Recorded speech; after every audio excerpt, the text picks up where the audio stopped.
We live in an extremely vulnerable time, a time where credibility of institutions are not only being pushed to their breaking point, but actually being revealed as being invalid.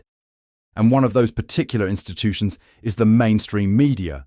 Mainstream media has statistically lost its credibility and is no longer looked at as an unbiased information source.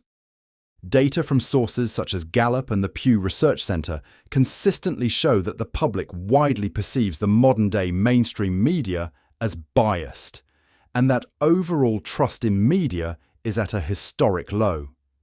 Mainstream news media isn't really a complicated business, but it can become so when people start to infuse news with their bias, their extremist ideological belief, their sociological beliefs, and let's face it, their hatred, their discontent. I can't do it. We'll do it live. Okay. We'll do it live. Fuck it. Do it live. I'll write it and we'll do it live.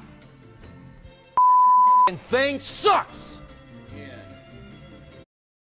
We have information warfare. This isn't news. This is selective truth, partial facts. Your high school announcement over the PA system about updates and upcoming events, school pageants, school fairs, and even school elections is news. This is the purest form of information and news.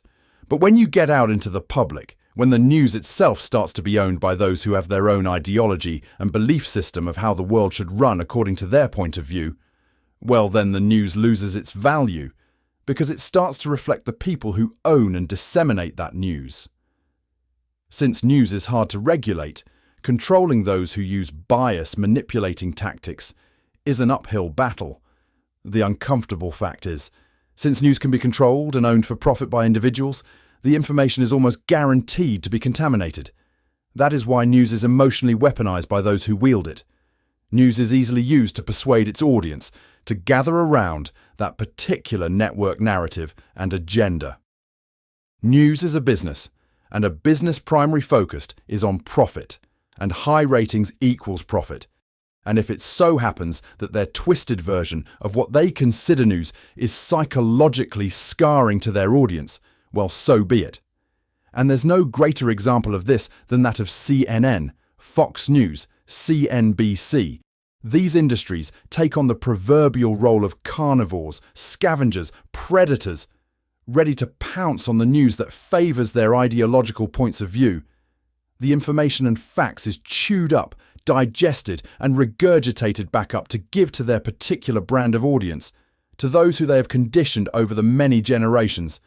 Let's keep this honest. This isn't news anymore. This is persuasion through indoctrination. It's the tactic that Tammy and Jim Fay Baker became masters of when they created the PTL network, short for Praise the Lord, the Christian television network. The PTL television network presents Jim Baker. Praise the Lord. The same way Tammy Faye and Jim Baker's audience had the wool pulled over their eyes, grifted out of millions, pushed into believing fantasies, and denied unbiased truth, is what's happening in mainstream media today. Take, for example, any violent act that fits a network's particular narrative.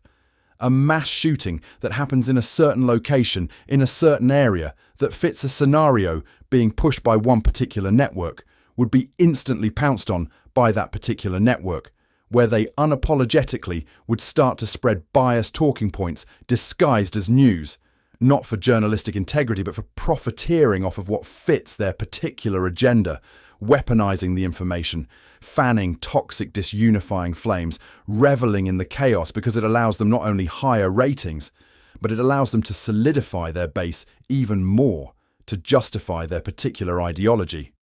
This isn't news. This is weaponized information. News turns into propaganda when it sacrifices truth for persuasion, using one-sided narratives, emotional manipulation such as fear and anger, selective facts omitting context, repetition, and appealing to identity nostalgia to shape opinion rather than objectively informing, blurring the line between facts and biased messaging designed to sway belief or action, not just inform. In news information warfare, all is fair in love and war. The victims aren't really victims in information warfare. They're pawns to be used and paraded out to fit a certain network's political agenda. If a victim appearance fits a certain look, or the victim fits a certain political ideology, well then that victim pain and suffering will be used to push a certain narrative, to coerce the flames of selective outrage. Oh, I almost forgot. Don't forget thoughts and prayers is also part of disingenuous information. And what makes this even worse is the two-party system. There is no side that has the moral high ground in this fight, as they would love for you to believe. Each side draws a line in the sand. Each side uses the information to gain ground over who they consider the other enemy is. Whether one side uses social politics to push their agenda, which is toxic both in the long run and short term, or the other side that pushes crackdowns with draconian outcomes so hard that it hurts the very audience that they cater to. This happens, of course, because this was never about the audience. This was never about the information. And this was never about true, unadulterated, pure news. Jim Morrison once wonderfully said, "Whoever controls the media controls the mind." And this holds absolute truth in today's biased media saturation. So if you want true, unadulterated news, you won't find it in mainstream news anymore. Those days are gone. Even the pretenses of dispelling the information factually is over with. If you can take all the media and form it into a planet, it is the same way the world is divided by divisive geographical lines, each side taking lines politically on who is better or who is worse. In this invisible battlefield, there will be countless victims, casualties and scars that are beyond numerical reason. Protecting yourself against biased news requires a proactive and critical approach to information consumption. The most effective strategies involve diversifying your information sources. As a CEO, it's important to remember that when a company is owned by a particular person, it is also infused with that person's identity.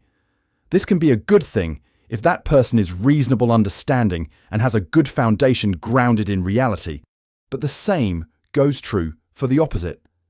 Let's say a news company is owned by someone with deep-seated dark triad issues, twisted philosophies. Well, it's almost a guarantee that their ideological belief will slowly trickle out to the masses, tainting them with the same warped philosophy. In the end, in this battlefield of information, we're all the victims in it. We're all the casualties in it. We're caught up in a firefight where the bullets are invisible but still causes untold chaos. Mainstream media has lost all credibility. They've been pushed into a box that they can no longer escape. They're not taken serious by the audience anymore. They're looked at more as entertainment rather than news. But that's a real danger, because without trusted information, you don't really have anything.